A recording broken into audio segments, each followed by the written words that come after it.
पास यानी कि प्रकार की मदद से अगर हम 75 यानी 75 का एंगल बनाना चाहते हैं तो उसके लिए हमें ना कि स्केल की मदद से ये मुनासिब से लाइन लगानी पड़ेगी। इस तरीके से आप लोगों ने इस तरीके से ना ये लगा लेनी।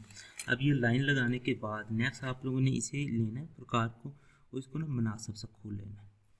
अब ना हम इस पॉइंट पे ना बनाना चाह रहे हैं एंगल जो है हमारे पास 75 का, तो उसके लिए ना इसको ना इस तरीके से हाफ आप लोगों ने ना ये बना।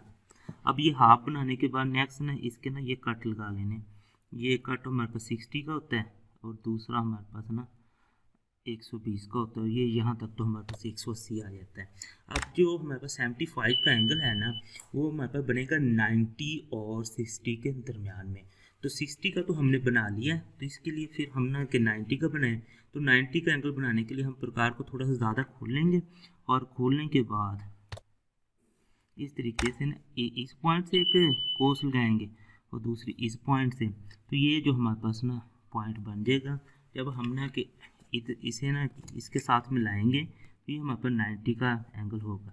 लेकिन क्योंकि हम 90 का एंगल बना नहीं रहे, हमें चाहिए 70 का, तो उसके लिए ना हम सिंपल ना इसे डॉटेड लाइन ही लगाएंगे।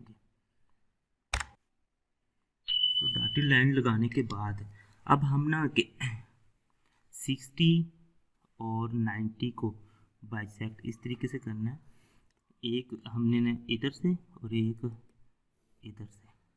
तो ये हमारे पास इस पॉइंट पे जब मिलेंगे तो ये जो पॉइंट होगा ना ये हमारे पास ना 75 का होगा।